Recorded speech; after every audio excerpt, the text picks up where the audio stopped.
right, everybody. Welcome to the CARE podcast, where we are creating analytical repertoires effectively.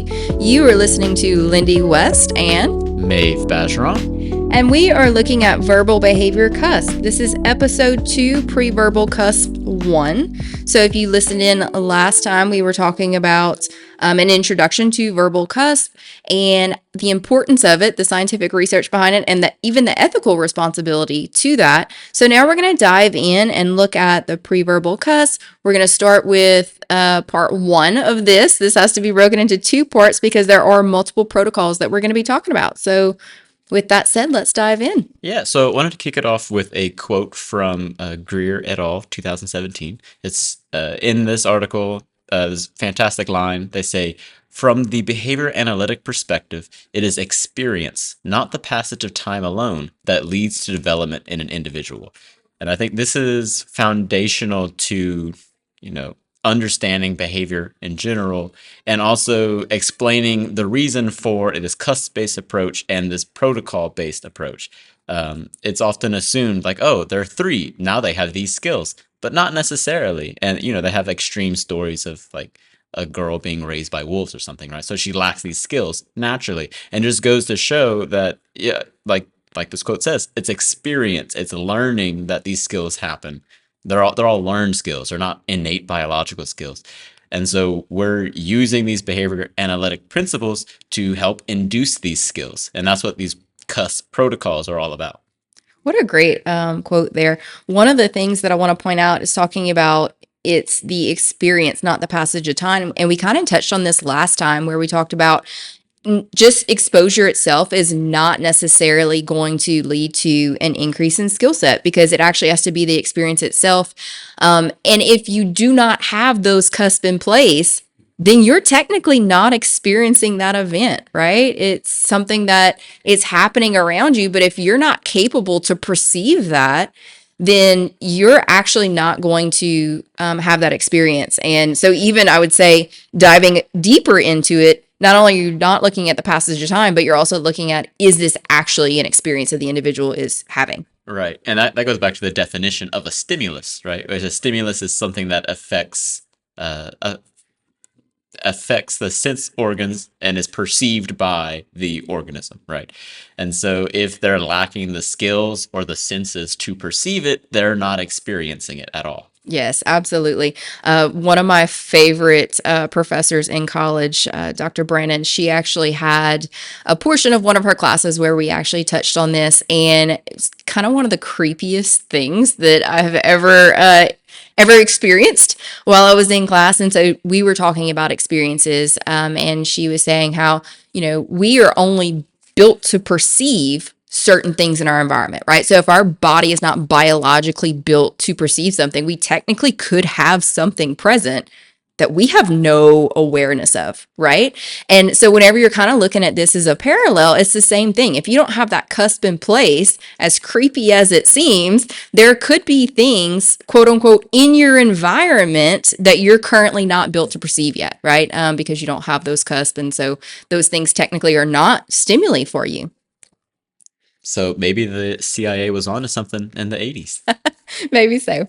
So diving into this, you mentioned that age often is a factor that we look at whenever we are kind of looking for certain skill sets or certain behaviors. And so whenever we're looking at that, it's the typical developmental schemes that are defined by that age group or the age norms, right? And so typically whenever a child is developing, they will say the child is 3 years old, so they should be exhibiting X, Y, and Z, right? And so they're basing that off of that age norm. Just because they're 3 years old, we think they should be doing these things.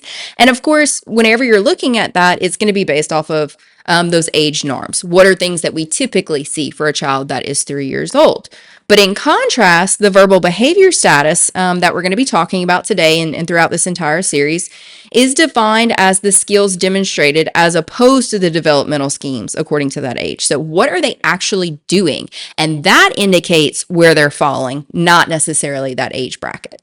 Absolutely. So just because they are a certain age, that doesn't mean that they're able to engage in, obviously, if they were on neurotypical age norm patterns of behavior, they probably would need any sort of intensive therapy, right? Correct.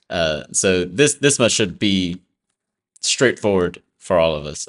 But it should be noted that even like VB-MAP and Peak and Able still includes those age norms, right? But that doesn't necessarily dictate how their treatment should follow. Like we talked about last time, it's important to take a cusp-based approach to meet the learner where they're at and according to their own skill set and their repertoires and what they're able to participate in, not saying, oh, they're 5 years old, they should be doing this skill. So that's not to say that those age norms, those developmental measures aren't entirely useless, because they still show sort of the max capability of that learner at that age.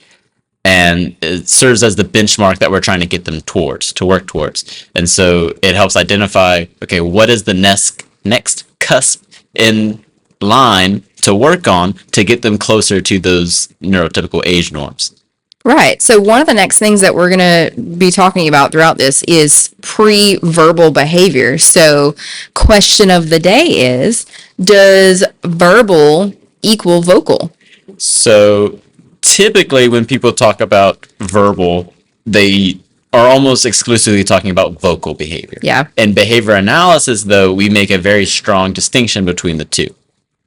So verbal behavior in behavior analysis, I need to brush up on Skinner, but I suppose it's anything that involves a listener and a speaker, right? So any sort of behavior that has a effect on a listener. Yeah, I would agree. Yeah. And I mean, I think some of the protocols that we're covering today are a really good example of that, because we're going to be talking about conditioning faces and conditioning voices. Both of those don't necessarily have a vocal response for the participant, right? Or for the learner.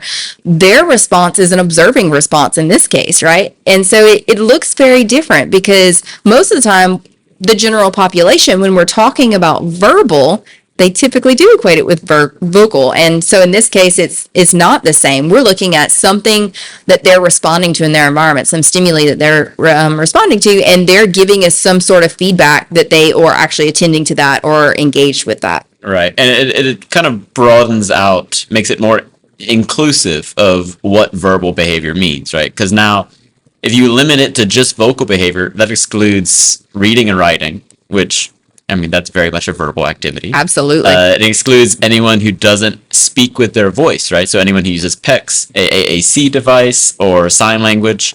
I think we can all agree they're definitely having a conversation, even if that conversation isn't traveling through the air on sound waves. But I think even like non-vocal cues, it's definitely verbal behavior. If you've ever been sitting across from each other, like at a family gathering, and then something crazy happens, and you kind of like looking at each other, making faces like, what on earth is crazy Aunt Susan doing, right? That's a tact. Right, you know? And so you're definitely communicating during that time period. There is some sort of verbal behavior going on, even though it's not vocal, but there's some clear communication happening there. Absolutely. Absolutely. So I think the other piece of that is, and you kind of touched on that earlier, whenever you were talking about age norms and developmental milestones, developmental measures are very helpful whenever we are looking for a diagnosis. So if we have a child that potentially does have a diagnosis, they go for an evaluation, one of the things that the practitioner is going to be looking for is, where do they fall against those age norms? And it's even helpful whenever you're looking at it against the VB-MAP scores and the ABLE scores to see some sort of comparison of where we're trying to get them to. But whenever we're looking at those verbal milestones, it's much more helpful to think about it in terms of what are their verbal capabilities, so that way we can individualize and be more helpful whenever it comes to instructional purposes. So I think that's going to look very different, and kind of looking at it from the capacity that they have, the verbal capacities, it's going to be helpful to determining the ratio of instructors to students. So if we have a student that maybe they do have faces and voices at this point, but they don't have observational learning yet. Right. And so they're not in a situation that we could stick them in a classroom and they could be successful, because there's a lot of cues that they're going to be missing in their environment, a lot of stimuli that's essentially not going to exist for them. And they're going to be at a huge disadvantage in a group setting because that's not where they are yet based off of their verbal milestones. Right. I'd like to add in, you said that we're talking about students that have faces and voices. We're not referring to a physical face or a physical voice. We're talking about the behavioral cusp of conditioned reinforcement for observing faces and conditioned reinforcement for observing voices. Except that's a mouthful, so we're just going to shorten it to faces and voices here on out. That's a good call. Our listeners might have been a little confused since we haven't gotten to those protocols yet. I hope they have a face. Yeah. Are you teaching Slender Man? Yeah, I mean, that could be very confusing and very frightening to their peers, right? But yeah, so whenever we're looking at that, another thing that it might be helpful for determining is how and what an individual can be taught at their current stage, depending on what current verbal cusp that they have. So what are some things that we might be looking at if we're looking at individualizing that stage of development? Right. So if they're missing, like you said, missing conditioned reinforcement for faces or for voices, you're going to see a drastically slow rate of learning, right? Because they're missing out on so many learning opportunities that all of their neurotypical peers would have, because those peers are paying attention to faces and voices. So they're hearing what crazy Aunt Kathy is saying at the Thanksgiving table, and they're paying attention to your face across the table to know, like, oh, that's weird, right? So that's a learning opportunity that someone who's not listening or not watching is going to completely miss out on. And so that's why we're taking this cusp-based approach to give them the skills, right? Because it is a skill to pay attention to faces and voices. Absolutely. To give them those skills so that they can have more learning opportunities, accelerate that learning, and compensate for all those skills that they've been missing out on, all those learning opportunities that were missed. Hopefully they can kind of catch up. Yeah, and I think that even kind of goes back to what we talked about last time too, of if I am trying to teach all of these skills, but they don't have the prerequisites for it yet, the verbal prerequisites for it, then I am not individualizing to compensate for those current capabilities. I am essentially teaching from some sort of cookie cutter system, and I'm not actually individualizing my treatment. So I think that's a really important ethical consideration whenever you're looking at this from a cusp-based approach versus curriculum-based approach. Absolutely. And the using a verbal capability milestone also serves as markers of learner independence, right? So the more of these skills they have, the more they're able to interact with the natural environment, more they're able to be independent in that natural environment. It also serves as measures of socialization, because these are all verbal skills, so they're all taking place in a verbal community, in a social contingency. And so the more of these skills they have, the more social contingencies they can access, the more socialized and civilized they can be at the dinner table, unlike Aunt Kathy. Absolutely. Poor Aunt Kathy. One of my favorite things to see, and of course, it's going to be different depending on where the child starts and what their capabilities are whenever they start. But we've had several clients that when they first begin treatment versus where they are now, if you could take a snapshot video and compare the two, one, it looks like a completely different child in terms of socialization. But two, you can actually see how much broader their world is. So for example, if a child comes in, and I've seen this, child comes in, they sit there, head is down, they're not attending to any of the stimuli that's around them. You can talk to them, you can try to play, you can do all sorts of things, and you essentially are not existing to them at that moment. And it's really kind of heartbreaking sometimes whenever you see that, because there's so much the world can offer, right? And you want to kind of open that door for them. And then fast forward, a year or so, and you have this child that is so social, and they are seeking out peers, and they are walking up to people, and they are actually making eye contact and trying to initiate social interactions, and they're laughing at their peers. And to see that transition is just so heartwarming, and I love to be part of that process. It's so cool to see that. It's a beautiful thing. We have one client who just the other day tried to take a toy from another kid, was told no, sorry, you can't have that, sorry. And then he started crying, and he got upset, he stomped around, except the supervisor was cheering him on, excited, not because he was crying, right? But because he cared so much about that toy as to seek it out and be upset over it. Because, like you said, a year prior, he didn't care about anything. You know, Yeah. you could throw every single toy at him and he did not care. He was just kind of, like you said, head down, doing his Right. own little thing. And so, more opportunities for him to learn about sharing now. Absolutely. But the big thing is that he cares more about the world around him, and so he's going to seek out many more reinforcing opportunities that he missed out on a year or so ago. I think the cool thing about that story, it speaks to the volumes of the prioritization for each client and how important that is. You know, obviously we do not want a client trying to take toys from up here, but just having that outlook of this is not a skill that the child had prior. Eventually we would like to get to a point that he could maybe self-advocate for some of those things, and request from a peer rather than trying to take it from a peer. But just being able to look at it from that standpoint of where is this child now and what's a new capability that they have and how is that manifesting in their natural environment, and supporting that as much as possible and meeting them where they're at and supporting them at that level. Oh, well, that's what shaping is. Shaping is meeting the person, the organism, the rat, where they're at, reinforcing that, and getting them closer to where they're supposed to be.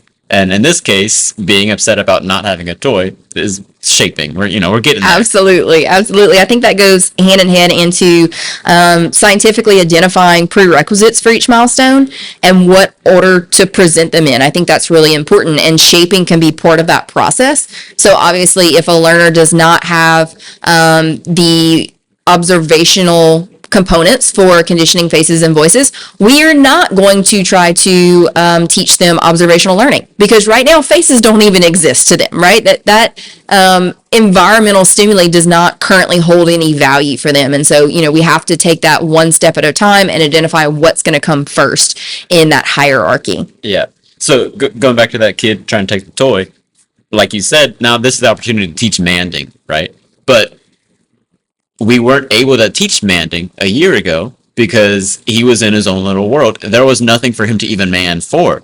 And so using shaping and these prerequisites in this particular order, we're moving them up in sophistication of their skill sets.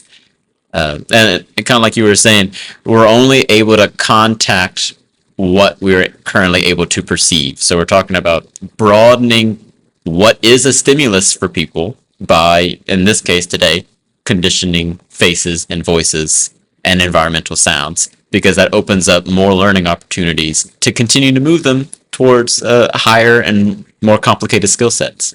Absolutely. So now that we've kind of laid the groundwork for this, we are going to be talking about those pre-verbal and pre-listener status cusps today, and actually next episode we talk about it as well. So that's part 2 to this one, because there are a lot of really important cusps that fall in that pre-listener and pre-verbal status. So let's talk about what a learner might look like, or some of the skills that they may or may not have whenever they are fitting within this pre-listener or pre-verbal status. So one thing that you're going to be looking at is somebody that has total dependence or highly dependent on others to meet their needs. So this is somebody that is going to be unable to care for themselves. Whenever you're looking at this, even in childhood, this would be substantially higher amount of dependence based off of other age norm peers, right? So if this is a child that should be able to request when they're hungry, but they are engaging in maybe crying behavior, or there's some other behaviors that you're seeing when they should be capable of requesting or manding for, a snack compared to their age norm peers, then that might be an example of what we would see with that total dependency. And like we pointed out earlier, it's completely, the verbal repertoire is completely detached from the physical development, right? Correct. So you could just as easily have someone who's 12, 15, 20 years old who's still in this pre-verbal status. Absolutely. And because of that, they're still very dependent on everyone in their life to take care of them. And for that reason, and for other reasons, a person in this pre-verbal status must be monitored very closely for safety. Yes. Because, they're certainly not responding to any sort of textual thing. They're not going to read something and be like, oh, warning, caution, right? And even if someone were to yell at them across the street, like, hey, don't do that, right? They're not able to contact that they're not going to respond to it whatsoever. And so, because they're still in this pre-verbal, pre-listener status, their progress in their verbal and cognitive repertoires are very slow because, like we've been saying, they're missing out on lots of learning opportunities. And so they're stuck at a low skill point and they're not making any progress towards higher skill points either. Absolutely. And this is even going to go into the educational standards. So you might have a client that is in a classroom, whether it be a typically developing classroom or a self-contained classroom. They're going to have troubles kind of meeting those educational standards. And it's not going to be possible due to lack of those prerequisites. And we did touch on that last time as well. If they do not have those prerequisite skills, obviously they're not going to be able to obtain the new skills. But one thing that you will see with these individuals is you'll have a frequent result of stereotypy or any sort of stimming type behavior, self-injury, maybe other maladaptive behaviors. And that's going to be for a couple of different reasons. The biggest one is they don't have anything to compete with that. So if I have a very tiny world, I have a very tiny environment, and there's not a lot of things that hold true value for me, right? There's not a lot of things that create joy, which is a really sad way to think about it. But essentially that's what it kind of boils down to is I am not getting enough feedback from my world to kind of fill my joy cup, so to say. I have to have a way to do that, right? And some of the ways that they can do that is by engaging in stereotypic or stimming type behavior, because it is at least going to give some sort of feedback for them. Exactly. So if we're talking about, let's take, for example, a learner who's missing all of those pre-verbal cusps, right? So they're not paying attention to faces. They're not paying attention to voices. They're not paying attention to two-dimensional or three-dimensional stimuli. They're not paying attention to environmental sounds. They're existing in a void, right? Like nothing holds any meaning. Right? So depressing, but yes. So isolating. Imagine, I would find some way to entertain myself too. That's about absolutely all you really can do in that situation. Absolutely. Unless you have a good behavior analyst who can maybe help you out a little. Yeah, absolutely. And I think, that's one of the things is, eventually through these conditioning procedures, you do have things that can compete with that. There's something else that can create that reinforcement. And even whenever it comes to self-injury and things like that, I know, it's really hard to think about that sometimes, that it can be creating its own reinforcement because, from a typically developing standpoint, you're thinking like, ow, that would hurt. Like, why would I continue to do that? But it's giving some sort of feedback. And whenever, like you said, when you're existing in that void, which is a really sad way to think about it, but it is, whenever you're existing in that void, there has to be something that you can do. You can't expect an individual to just merely exist. Yeah. We have an unconditioned motivating operation to avoid boredom. Yes, absolutely. And so, we'll do anything, including pain, to meet that.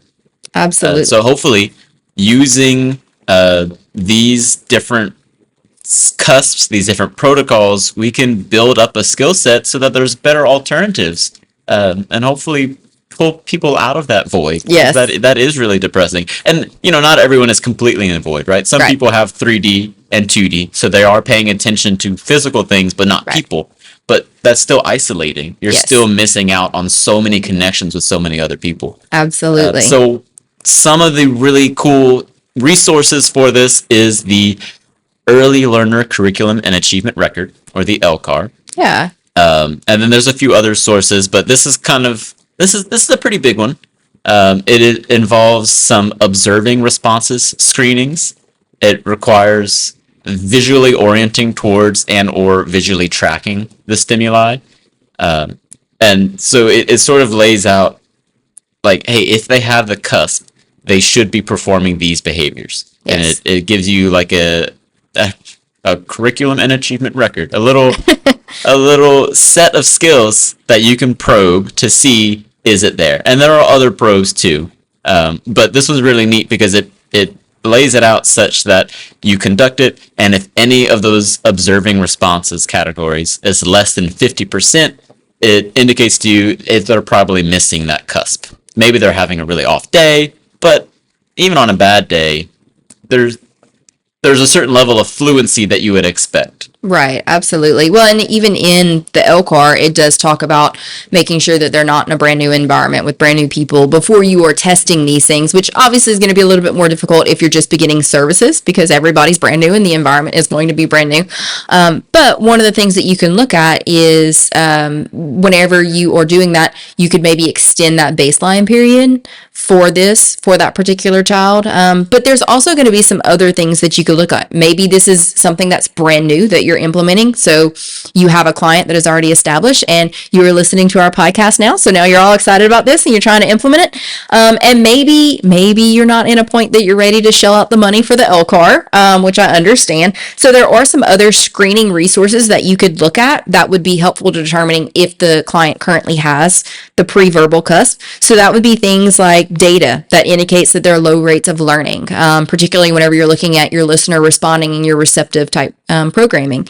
If they're having really, really low rates of responding, lack of generalization, any of those things are going to indicate that they probably are missing one of those cusps. High trials to criterion. Yes, absolutely. Or if you're more on the ELCAR side, a lot of learn units per mastered targets. Yes, absolutely. Another thing you're going to look at is lack of responding to natural contingencies. So we kind of touched on this in our intro episode. If you have, maybe they are quote unquote meeting mastery criteria, but it's under very tightly controlled situations. And whenever they are experiencing that stimuli in the natural environment, they're not responding to it, whether that be faces or voices, or maybe listener trials, or any sort of receptive trials, anything like that. And it comes up naturally during play and they're not responding to it. That's probably an indication that, well, one, something else is maybe possibly controlling the behavior, but two, that they might be missing some of these cusps. Right. And then another two really big signs that there might be missing some of these preverbal cusps is high rates of stereotypy, right? So they're not contacting natural reinforcers. They're bored out of their mind. They're going to find something to do to entertain themselves. And going right along with that is a low, very low attending. Yes. Again, they're not, it's not even in their environment. Yes. So yeah, they're not going to pay attention when you walk in the room, when you call their name, when you try to slide a toy in front of them. They're lacking the skill set to even pay attention to that thing. Absolutely. And I think one important thing to note on this, and you mentioned that earlier, whenever you're looking at it under the ELCAR context, they're saying that they have to have at least 50% correct responding in each of those subcategories. So I think it's really important to note, even if you're looking at it from these other screening resources, they might exhibit some of those, right? This might be an emerging cusp, and so they might have some of those. But if you're not seeing very consistent responding with it, then I would say that it's probably not a fully developed cusp, and they could benefit from a conditioning protocol. I agree. Yeah, I like the term fluency a lot. It should be so easy and so quick that you can do it any weather. Right? Absolutely. Rain, snow, sunny. So we are talking about the preverbal cusp this episode. So there are 5 different preverbal cusp protocol. Well, not protocols. Let me back up. There are 5 different cusp. And the reason why I say that is this episode, when we're talking about it, it's very nicely packaged to where you have a missing cusp and you have a single protocol that we are talking about that goes hand in hand with it. Once we get into next episode, it does kind of expand a bit. So you have one cusp that is more of like a concept and an overall skill, and you might have several different protocols that you're looking at to induce that one cusp. So this episode, we are looking at conditioned reinforcement for faces, conditioned reinforcement for voices, and conditioned reinforcement for environmental sounds. So why don't you tell us what we're going to be looking at next episode? So next episode is going to be about capacity for sameness and capacity for sameness across the senses and generalized identity matching. And so, I mean, they kind of tell you generalized. That's the one that involves multiple components. Absolutely. So that brings us up to our first keyword. Our first keyword is preverbal. So remember to jot that down whenever you purchase the CEU on our website, which is www.westbehavioral.com. Go over to the CEU tab. You will purchase the CEU for episode 2. Whenever you do that, there's going to be a form to fill out, and it's going to ask you for 3 keywords. The first keyword, again, is preverbal. So make sure you jot that down so you can get those CEUs. All right, and now we're here at conditioned reinforcement for voices. Finally. The cusp, and then the protocol for how to induce that thing. So conditioned reinforcement for voices can be described as the verbal cusp that enables one to attend to voices. It unlocks that whole branch of skills that involve voices, which are a lot. It opens the door for tacts, echoics, mans. Not that it's necessary for those, but it opens up the opportunities for many more of those. Absolutely. So I've seen like the videos of maybe an infant or a toddler and they get like a cochlear implant or something like that. And you get to see that video of when they turn it on for the first time and they hear like mom's voice or dad's voice or something like that. And just seeing like the awe in their face. Whenever you're doing the conditioning faces protocol, obviously it's not that quick of a reaction all the time. Oh, sorry, voices.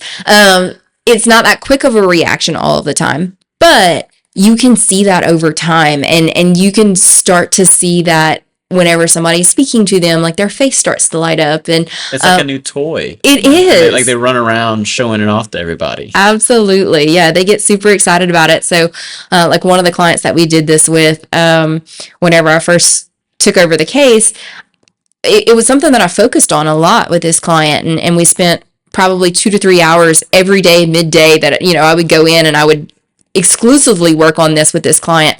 And that's one of the first things, even to this day, whenever I see this client, and I'm not even the direct supervisor anymore, but this client will run up to me, approach me, and immediately look at me in the face and start making like a clicking sound or something like that to indicate some sort of social interaction with the voices. And she's trying to get that sound back from me, which is really cool, because this is a client that really right over a year ago didn't care at all. You could talk to this client, all day long, and there was no indication that they were even hearing you. Yeah, she liked one thing. It was like vestibular play, right? Yeah. So like spinning. And that was about it. Yeah, like maybe up and down and spinning. But now she's running around like if a new person walks into the clinic, she finds them and she tries to interact with them. It's very, very sweet. Yeah, very cool to so see. Glad, at least in some ways, we're able to get her back on track with those like neurotypical age norms. Right.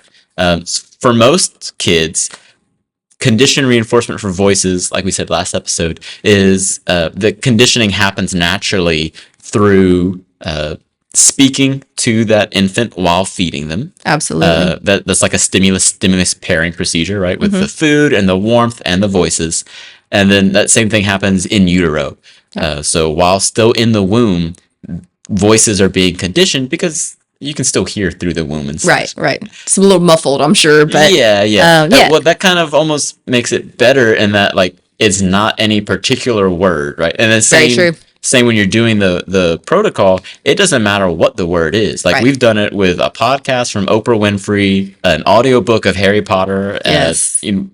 I've listened to some sci-fi books while doing the protocol. Yes, absolutely. Yeah, and I think that's the important piece. And even once you move further into it and you get into some of it's going to like the listener cusp, but some of it you're even kind of intentionally doing some nonsense type sounds. So I think this kind of lays the groundwork for that, of attending to those nonsense type sounds too. Makes sense. So how do you get them there? How do you induce conditioned reinforcement for voices? Well, I'm glad you asked. You are going to induce this using the voice conditioning protocol.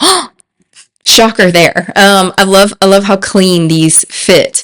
But so the first thing that you're going to do is, obviously you want to establish some baseline. We need to know, does the client actually need this intervention before we get started? I know we talked about the general screening stuff. This is going to look more specifically at conditioned voices. So the first thing that we're going to do is we're going to look at, does the learner exhibit observing responses for voices? So if the learner orients towards the voice of the speaker, or engages in some sort of behavior that indicates that they're actually attending or engaging with whoever the speaker is. And of course, the ELCAR does have a very nicely laid out screening tool for that. Obviously for, legal purposes, I'm not going to go into every single one of those, but it may be things like when the speaker is moving at various distances, or when the speaker is telling a story possibly. And calling their name. Calling their name. Yes. And so those are going to be things that can help you determine do they actually have this, and if they don't, then obviously we need to do some sort of protocol to induce that. Again, we're looking at the rate of acquisition for listener objectives, and then the learner is seeking out voices as a preference compared to other preferences. This is a really big piece.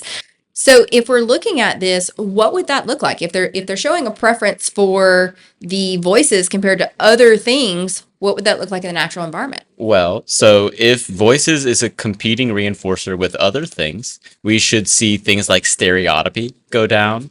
We should hopefully see some of the maladaptive behaviors, especially automatically maintained ones, should hopefully go down as they seek out voices and social interactions over these maladaptive behaviors, maladaptive reinforcers, you might even say. Yeah, absolutely. So I think when we're looking at the goal overall for conditioning voices, the first thing that we're going to look at is, are adult voices functioning as a reinforcer? And that's what you were just talking about right there, is are they actually choosing to engage with, we say adult voices here, but it could be peer voices.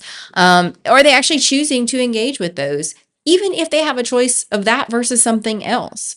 So I think that, we've covered all this, but if you do have conditioning voices functioning as a reinforcer, you're going to see an increase in other responses. Praise is going to function as a reinforcer, which is amazing whenever you're looking at the things that you can use in terms of reinforcement. If you can use praise, now you can kind of take some of those prosthetic reinforcement components out. And so what are some other things that you would see in your session that would be a benefit once that's conditioned? So if voices are functioning as a reinforcer, you would see that they're no longer engaging escape behaviors upon the presentation of voices. So when someone's enters the room and starts talking to them, they're not trying to get out, whether that's appropriately or inappropriately trying to escape voices in the environment. Yeah, absolutely. So, I've seen that sometimes with kids where maybe somebody starts telling a story or even speaking to them in general, and you can either see them kind of shut down or turn away, or maybe even they start screaming no, right? And so in that case, the cusp is in place, but it's not conditioned as a preference. And so you definitely have to consider that as well. Right. It's talking about praise functioning as a reinforcer.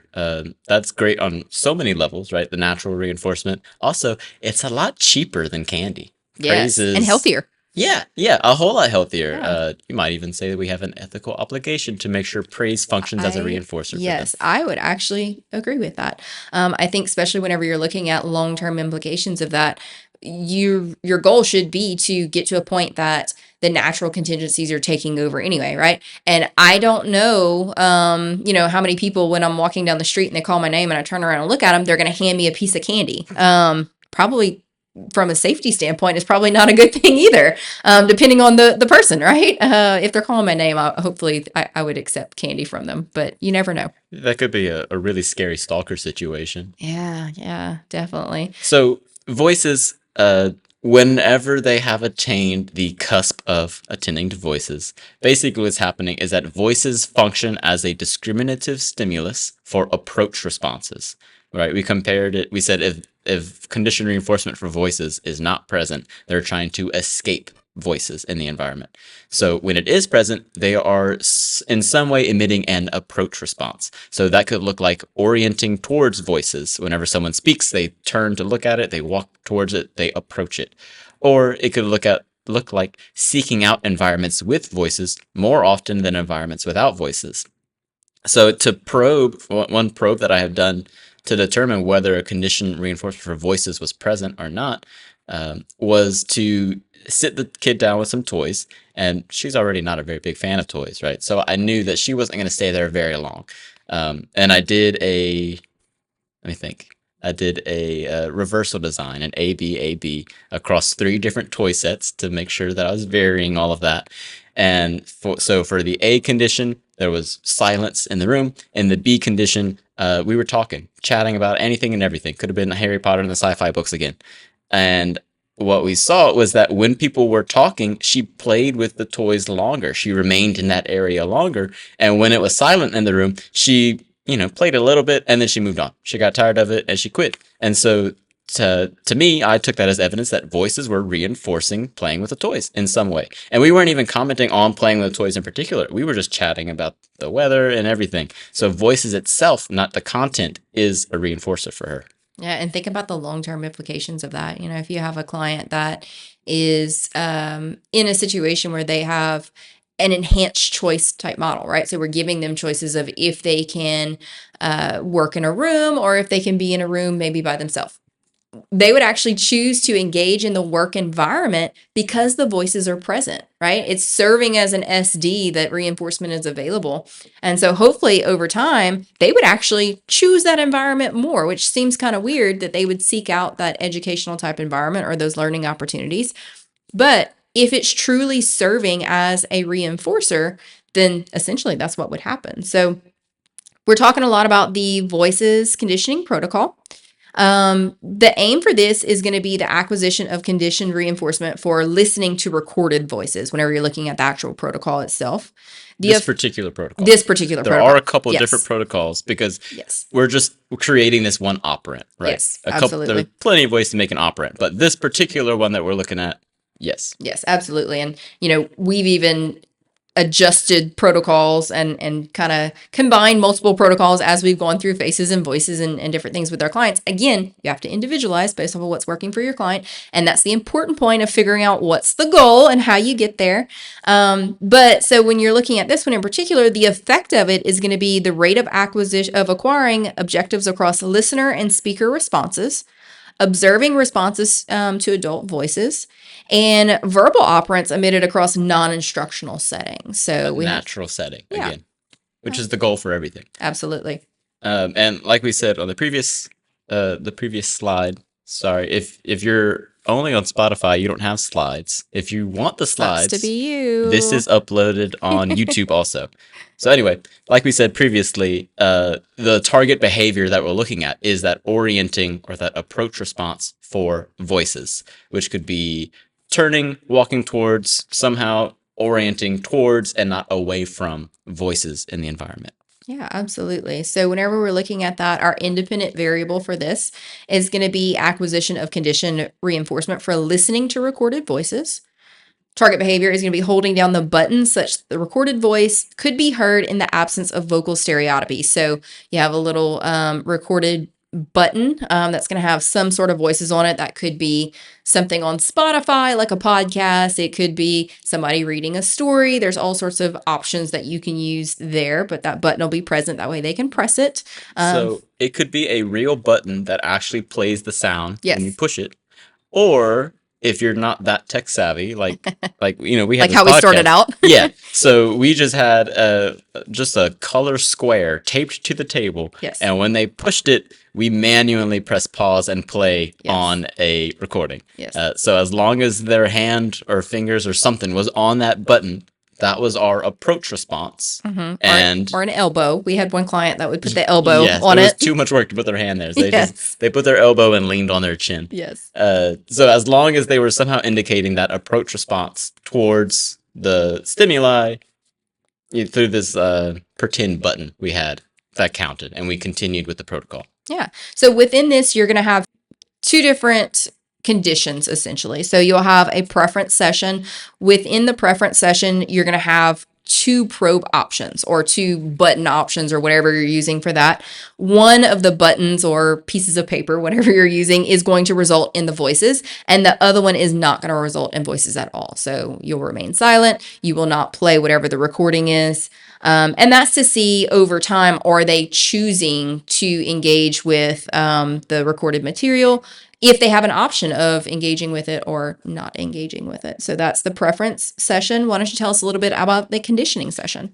So the conditioning sessions look like having one button present because we're not providing that option anymore. We're trying to pair this thing, establish reinforcement there. So there's one button present, and our mastery criteria is going to be 90% times 2 consecutive sessions.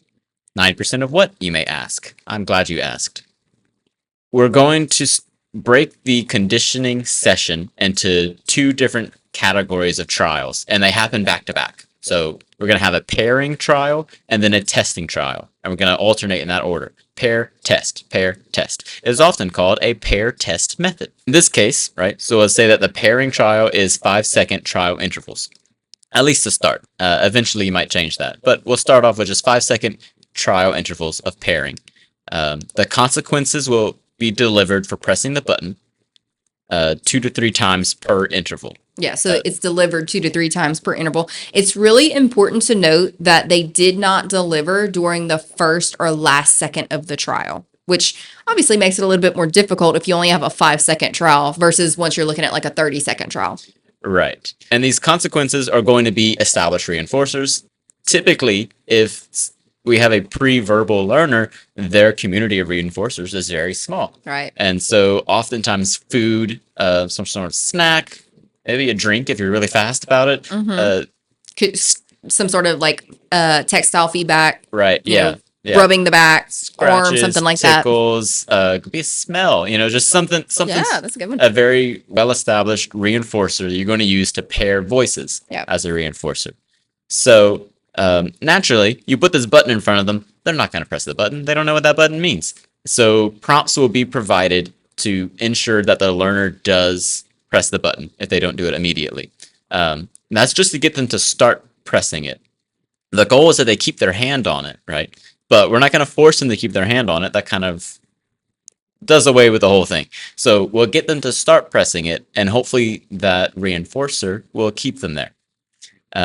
So the pairing trial is considered successful if they engage in the target behavior, in this case, pressing an imaginary button, for the whole 5-second interval.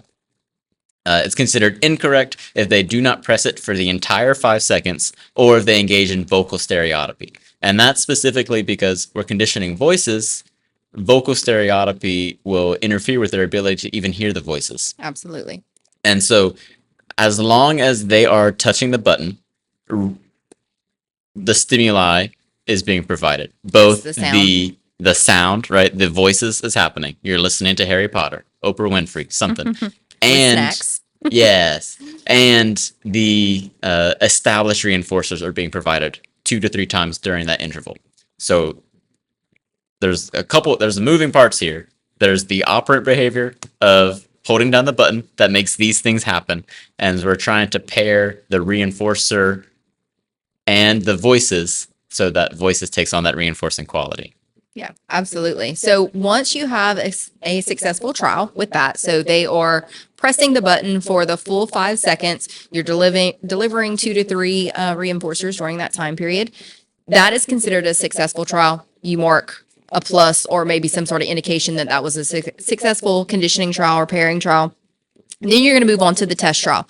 The test trial length is going to be equal to whatever your conditioning trial length is. So initially when you're starting, it's 5 seconds. So you have a 5-second test trial. With this, you are conducting it immediately following that pair trial. You're going to have no consequences delivered for pressing the button. So you're really testing during this time period to see, are they choosing to still press that button even though reinforcement is not being delivered? No established reinforcer as the consequence. So yes. The consequence remains of the voices being present for touching the button. Good point. Because we're testing whether or not voices is a strong enough reinforcer at this time to maintain button pressing. Yep. So when they're pressing that button, you're still going to play whatever the recording is, or if you're fancy and you have the button pre-recorded to play for you, it should play whenever they're pressing that button. But you are not delivering prosthetic reinforcement during that time period. You are still going to prompt if the learner does not immediately press the button, and it would be a correct trial if the learner has engaged in target behavior, in this case pressing the button, for the full 5-second interval. If they did not press the button for the entire 5 seconds, or maybe they engaged in vocal stereotypy, which again is going to interfere with listening to those, then that would be considered incorrect or a minus in this case. So if there's any sort of indication that they're no longer orienting towards the voices in the environment, which is our end goal here. Yeah. So once you're looking at that and you're looking at those test trials when you're looking at your data. So once the test trials meet 90% times 2 consecutive sessions, then you're going to move on to your preference session. So if you remember correctly, the conditioning sessions, we had the 1 button. In the preference sessions, we have two buttons. One button is going to lead to the voices being present. The other button is just kind of a distractor. There's no voices that are going to result from pressing that button. So this is typically going to be conducted the day after criteria was met. So maybe Monday, they meet criteria for the test trials. So on Tuesday, we are doing a preference session. It's going to use to determine if the pair test trials actually resulted in conditioned reinforcement for those recorded voices.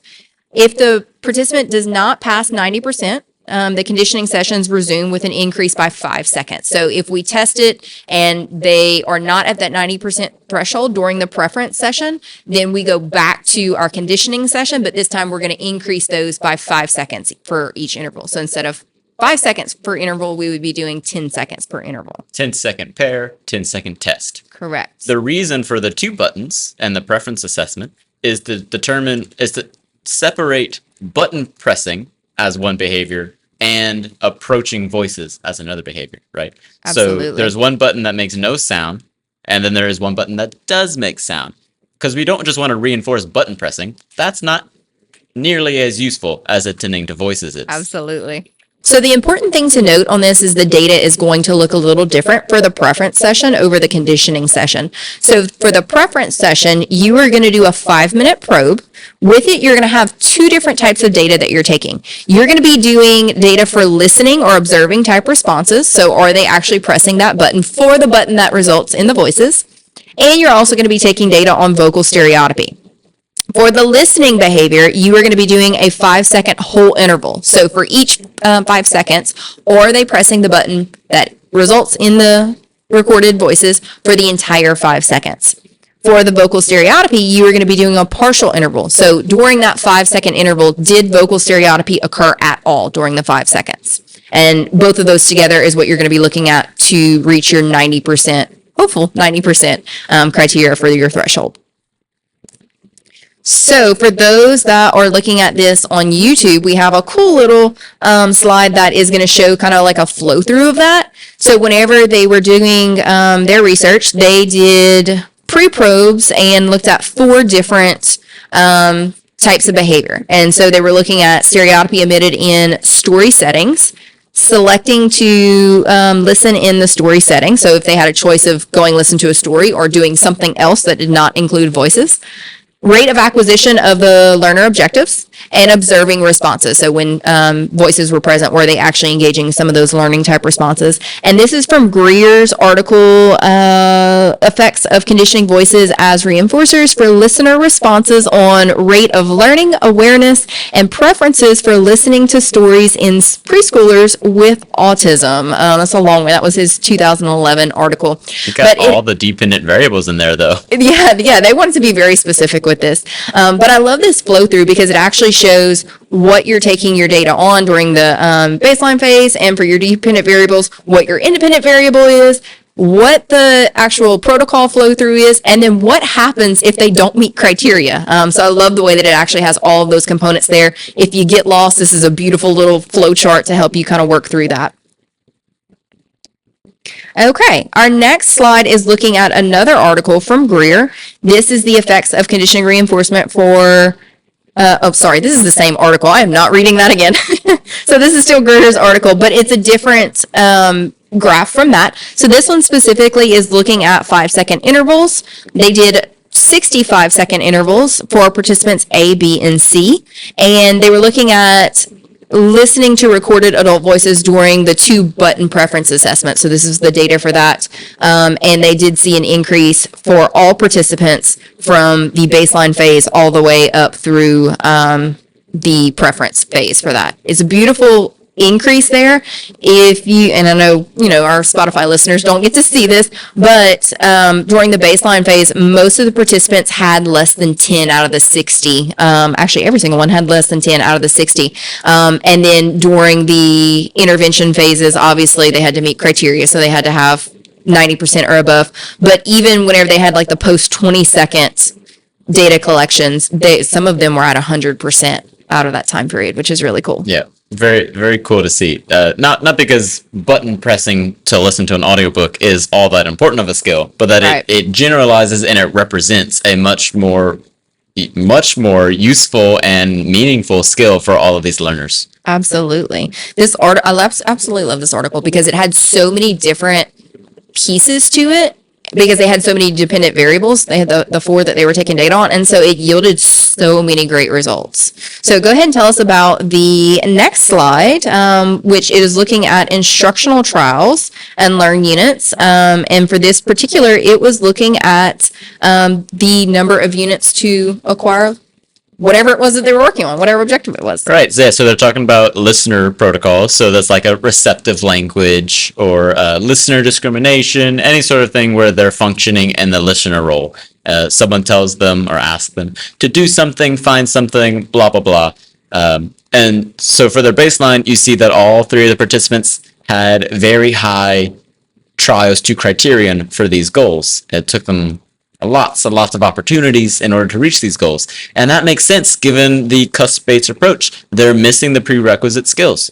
And so then they do their protocol, the voices protocol that we described earlier, and then they go back and they look at what are the trials to criterion. And what they find is that post voices protocol, there is a significant reduction in the number of opportunities it required for them to gain these new skills.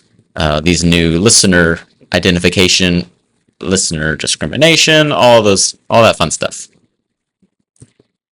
All right, so looking at our next slide, it is looking at observing responses for adult voices. This was in a classroom type setting. So during baseline for all three participants, they had under 12 of the 60 trials. One of them actually had 0 in baseline, which is really substantial whenever you're looking at that. And then all the participants showed an increase after the protocol was implemented in responding or observing to adult voices in the classroom type setting, which if you think about that, there's so many other things that could be happening in the classroom that they could be attending to, right? Classrooms are really fun because they have lots of stimuli. And they were actually choosing to attend to the adult voice, which is absolutely amazing. That's right. And that brings us to our second keyword if you are filling out the quiz for the CEU. The second keyword is paired, as in paired test trial. Paired. All right. So we're done with voices. Good luck. No, eventually we're gonna have a separate episode dedicated to problem solving, right? Yes. So this article, go check it out. It talks about different things you can try. But there are even other protocols, other options on how to induce these cusps. But for now, we're going to start talking about condition reinforcement for observing faces. Yeah, so with that, it can be described as a verbal cusp that enables one to attend to adult face. Pretty self-explanatory there, right? And it does mimic a lot of the same aim for adult voices if you kind of fill in for faces instead of voices. When you're looking at the naturally conditioning circumstances, the pairings are going to happen with human voices and pairing with some sort of primary reinforcer, right? So again, some of those feeding. So typically the way that you're holding an infant, they're going to see the face. Those voices hopefully are already paired or should already be paired. And then you're delivering the food as well. And so all of those things together are going to start to pair with the adult faces. But if you need to induce them, you can use the faces conditioning protocol. So before even starting with the faces conditioning protocol, you're going to collect baseline data, right? Just like with voices. So for this, we're looking to see whether or not the learner exhibits observing responses for faces. Do they orient towards faces or engage in other sort of observing responses? So that's whenever someone is moving at some distance away from them, not right in their face, because then they don't really have an option but to look at you. But, from 2 feet, 3 feet, 4 feet away, are they looking in the direction of a person? Do they pay attention when someone's making facial expressions, like when Aunt Kathy's being crazy at the dinner table? Do they pay attention whenever a person enters or exits the room, or whenever they're greeted? Whenever they're spoken to, are they orienting towards that person's face, or are they just kind of keeping their head down because their toy is more interesting? There are some interesting toys out there, to be fair. Yeah, I could see how a lot of them could compete with, hanging out and looking at somebody's face. Right, but like we said, it's important that faces are reinforcers, that they're orienting towards faces, because there's a lot more learning opportunities from other people than there are from toys. And so you'll see once conditioning faces has been established as a cusp, again, their rate of listener objectives increases dramatically. Yeah. And also the rate at which the learner is seeking out faces and voices as a preference increases also. So we're talking about establishing people basically as a reinforcer, other social interactions. And so they're going to seek it out more often. They're going to choose to participate in environments with people rather than environments without people. Yeah, absolutely. So as we talked about before, the face is functioning as a reinforcer, just like we did with the voices. The presentation of the face can actually be used to increase other responses. So the face being present, and so think about that. And I have a client that at some point in time faces were not conditioned. They are now. That client will essentially like check in with somebody from across the room, and you can just like make a silly face and give them a thumbs up, and that's like a pot of gold for them, compared to a client that does not have the preference for faces and the conditioning component for faces. And then also you would be looking at to see does a learner engage in escape behaviors, whether they're appropriate or otherwise, upon the presentation of a face? So like if I am trying to initiate an interaction with them, and maybe I kind of get down on their level, they're playing on the floor, and I kind of bend down to initiate some sort of interaction, and as soon as they see my face, they're starting to like back away. That's an indication that conditioning faces is not present, right? And so that would be a goal. Obviously, there's a lot of controversy out there about eye contact and those sorts of things. So I think you want to be very aware of that. Like, what does orientation look like? And I think that might be different for every person of that comfort level. But that is something that we do want to try to hopefully get to the point that they're seeking that out on their own. Right. And I think talking about eye contact, there's also a difference between like demanding eye contact and looking at people's faces, looking at people's direction as a reinforcer. Yes, I agree. So, yeah. Is it a preference or is it a demand? Yes, yeah. And if you're requiring it, well, that's just going to make it aversive, which is the total opposite of what we're trying to do here. Yes, absolutely. Yeah, I mean, really, we want them to seek out environments where faces are more prevalent, which is kind of weird to say it that way. But yeah, there's more faces in the environment. But I mean, I think even things like I was just talking about that client that's across the room, essentially they are seeking out faces in that case. They're kind of like looking across the room to see, hey, is this person kind of like approving of what I'm doing, right? Are they excited for me? Or they, think about like a kid that is at kindergarten graduation. There's a lot of voices that are present during that time period, and they're not going to be able to like sift out whose voice is who, but they'll scan that crowd. And as soon as they see, like grandparent or, somebody like that, their little face lights up. And so in that case, like that indicates that is serving as, in that particular case, a huge reinforcer for them. All right, so we are going to dive straight into this protocol. So when we are looking at the conditioning faces protocol, we have a probe session initially, which is going to be a 5-minute probe session.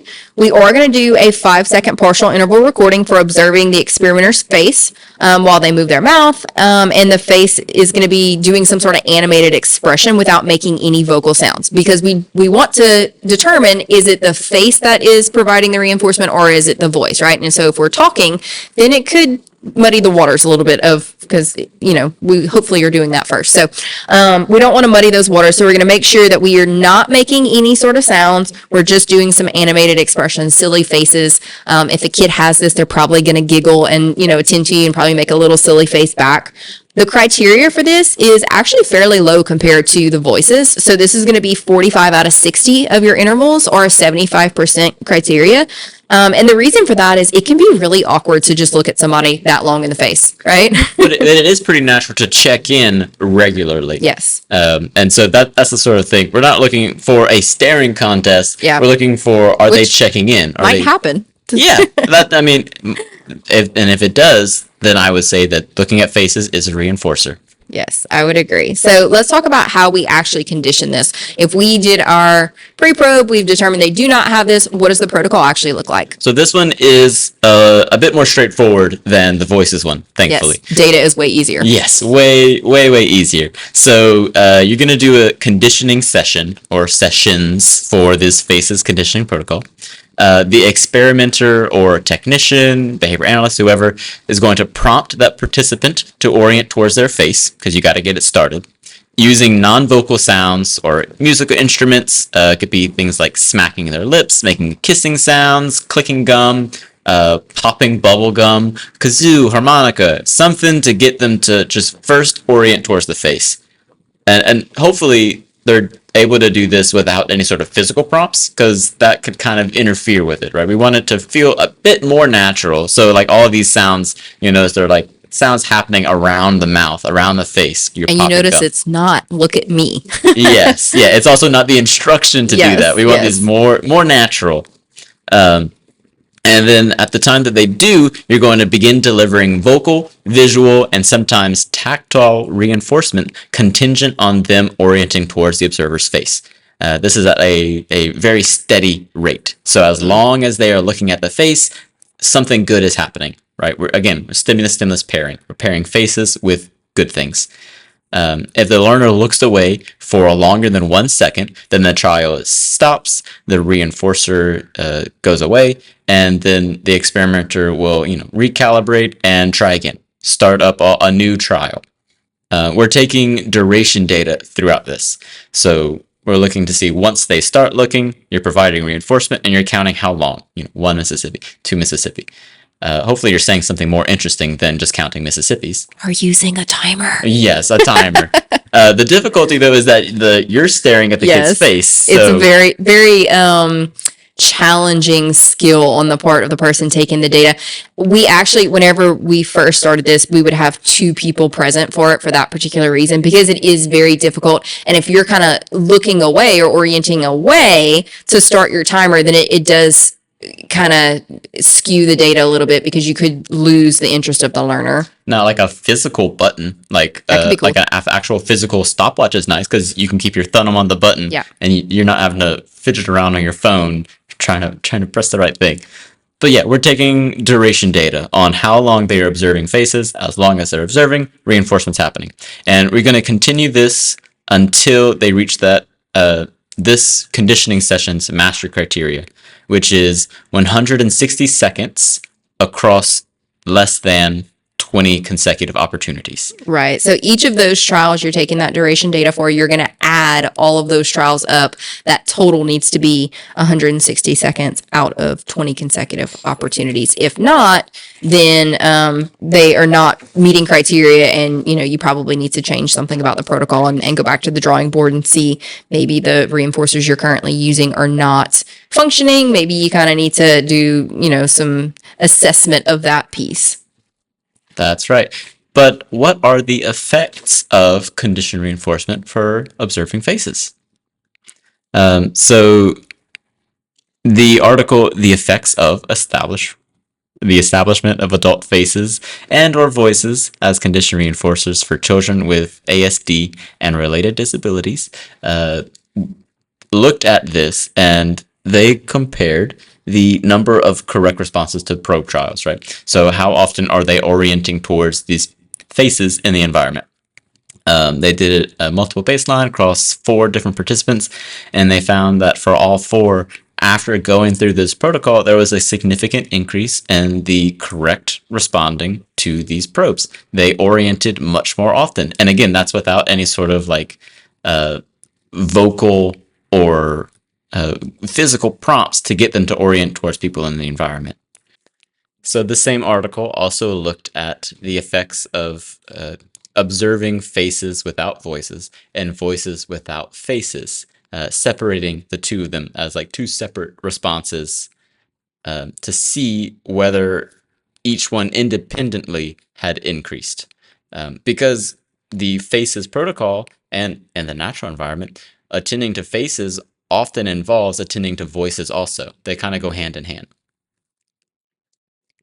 So in this article, again, they looked at attending to voices without faces and vice versa, and we saw an increase for both. But for this particular article from Mave, Singer, Dudek, and Cohane, conditioned reinforcement for voices was the most dramatic increase. All right. So going into our last one, which I feel like we've really already laid the groundwork for this one.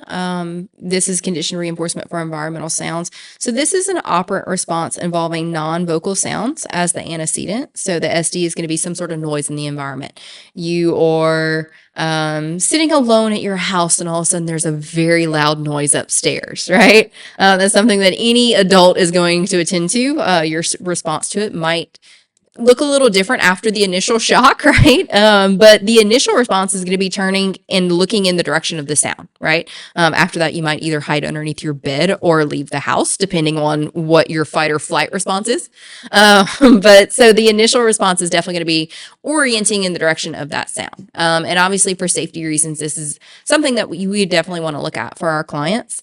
The consequence is going to be some sort of generalized reinforcement. It may be avoiding some sort of injury, right? So you hear a loud sound and you turn and orient towards it, like a car honking or something like that. You orient, you see where the car is moving, you're able to stop and not step into the roadway or something like that, and you're able to avoid that injury. So could also be social reinforcement. You can imagine like something falls, everybody looks and pays attention to it, and then or maybe someone jumps out around the corner. And so, but everyone is sort of this community that evolves around a noise being present in the environment. Everyone pays attention to it, and there's a social interaction that comes out of that. Right, absolutely. So whenever we're looking at this, how do you go about conditioning that? So this cusp can be created using any number of protocols, right? So you might just use some classic shaping where you just keep throwing sounds at them, and every time they attend to it, you provide lots of reinforcement at first, and eventually you fade that out. I like your play on words there. I'm just indicating that we're not actually throwing things at clients. No, but I will throw at the wall so that Yes. it makes a sound. Yes. It's fun to do that probe with other technicians in the room, because I'll be like, hey, don't mind this, and then I'll chunk something at the wall. It makes a loud crash, and I'm watching to see whether or not the kid pays attention to it. Right. And if they do, and I'm trying to target this, lots of reinforcement. You maybe silly faces like, "Oh my God, what was that?" And get really dramatic about it. Yeah, one of my favorite stories with this, we were doing an intake and somebody was across the room with the parent doing the parent interview, and I was with the client, and I did like an over exaggerated sneeze sound to see if the client would pay attention to it, and the parent was like, "Oh, God bless you," and then I just got really awkward and I was like, "Oh, thank you," because I just didn't want to explain it during that time period, and so like clearly a fake sneeze. Yes, it was very clearly. And then like 5 minutes goes by and I do it again. And the parent's like, "God bless you." And then they make like this awkward face and like, "You did that on purpose, right?" And I was like, "Yes, I'm testing something," So it's really funny to see like how others respond in the environment compared to somebody that doesn't currently have this cusp. Right, yeah, because the mom apparently did have the cusp. Yes. She's paying lots of attention to it. Yes, and some other cusp in there. She even said, "God bless you" in response to it. So in addition to shaping, you might also use some prompted responses. So sometimes we'll use visual tracking if the learner has that. So we'll play a sound. I like to be on theme. It's not necessary, but I'll play like the sound of a fire truck, and then I'll like have a toy fire truck in their field of view and move it towards the source of the sound. And then fittingly, if they look in the direction of the sound, I like to stay on theme. I'm like, "Oh, look, yeah, that's a fire truck. Here you go. Here's a toy fire truck." Just trying to make it more natural, because it is kind of clunky to just like walk around playing gorilla sounds on your phone, hoping a kid looks at you. It is. One client that we were working with, it was so cool to see because they did not initially have the environmental sounds, and we were in the process of inducing the protocol or inducing the cusp, and they were right at the threshold of meeting criteria. And of course, we're, a couple blocks from the train tracks. And one afternoon, we heard a train sound, and the client stopped and oriented towards the window in the direction of the train sound. And then even made some sort of indication. This was a client that was currently non-vocal, but they had made some sort of indication that it was like a train or something like that, which is so cool to see because we had a perfectly laid out natural test that we did not account for. So sometimes the world works with you on these things as you're testing them. You love to see it. And then the last kind of protocol that you might use is just a basic stimulus pairing, which is what we're doing with the faces and the voices also. We're providing one stimulus along, that neutral environmental sound, neutral voices, neutral faces, along with an established reinforcer, trying to have that rub off in the right direction. Absolutely. And so for that, it's pretty easy to see if they do have that established because they are going to start to attend to sounds in their environment. And hopefully for safety reasons, that does happen. So that leads us to our third and last keyword, which is harmonica. We mentioned harmonica whenever we were doing the conditioning faces protocol of that's one way that's non-vocal that you can get the client's attention. So harmonica is our third keyword. Guess it could also be environmental sound. Yeah, I guess it could be. Definitely. So, and that wraps up our episode for today. We do have our references. We did use 5 different articles for today, and we did already talk about some of those. Of course, we did talk about the separate development of children's listener and speaker behavior as an intercept, as behavioral metamorphosis, which is the article that we talked about last time. We are going to use that throughout this entire series, so I definitely would recommend that you download that. One of the other ones that we did not specifically mention but did use is the verbal development, behavioral metamorphosis, and the evolution of language, which is a mouthful in itself there. So very, very cool article, though. Absolutely. And then the other ones are ones that we already mentioned with the slides, but I would recommend that you go and check those out. They're really interesting. I think it gives you a good basis for a starting point for all of these cusps and how you induce them. And then later on in the series, we will kind of give some troubleshooting advice of maybe some different things that you can tweak with these and hopefully help your client continue to progress. That's right. And then next episode is going to be about capacity for sameness and generalized identity matching, which wraps up the pre-verbal cusps. And then from there, we'll talk about listener cusp, speaker cusp, and so forth. But for now, if you would like a continuing education unit credit for this podcast, you can go back to westbehavioral.com, the CEU tab, and there will also be a link on the Spotify and on the YouTube for you to access that. Yeah, so one thing I'm going to point out, whenever you purchase the CEU, you will get an email from PayPal. There is a form link on that PayPal receipt, and that is how you are going to take your quiz, quote unquote, which will be the keywords, to get that CEU certificate. And then that certificate will be emailed to you also. Absolutely. All right, well, thank you so much for listening, and I guess we'll see you next time.